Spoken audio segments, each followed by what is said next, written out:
Hi everyone, magandang araw. Kamusta po kayong lahat?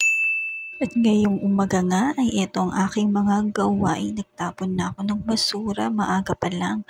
Una ko yung nilalabas. Sunod, ilalagyan ko na uli ng plastic itong ating mga trash can. Para naman nakabukod ang nabubulok sa di nabubulok para kunin agad ng basurero pagdaan nila dito. Segregation is key at ito nga yung mga tupiin ko, inaabangan na nila ako. Ito nga pala yung karne na defrost na gagamitin ko yan para sa ulam at ito pa ang susunod kong gawain sa lababo.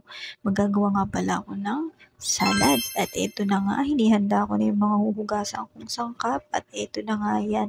Iwain ko lang yan at i-grate at mamaya lang ilalagay sa mga lagayan. Pwede na itong ilagay sa ref.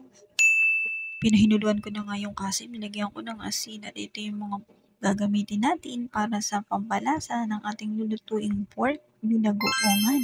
At ito na nga, kung hiniwa ko ng maliliit yung talong dyan, lahat ng mga sangkap sa paggisa ay isa-isa ko na nga hiniwa kagaya nitong sibuyas, kamatis, bawang, at ang ating talong nga.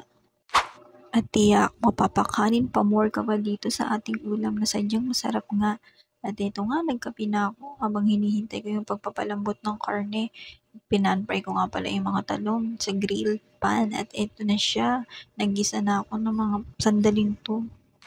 Pagkatapos igisa, mga pangunahing sangkap ay pwede na natin itong haluin na mekos-mekos at ilagay ang karne. Pakukulan uli natin ito hanggang sa lumambot. At ito na nga, pakukulan lang natin ng konti hanggang kumonti ang sabaw at titimpla ng paminta at itong ating shrimp paste. Haluin lang natin hanggang mag-combine. Hindi ko na pala asinan ko na yung karne sa pagbakulo kanina. Eto na, luto na, natimplahan na itong ating pork binagoongan, ulam sa pananghalian.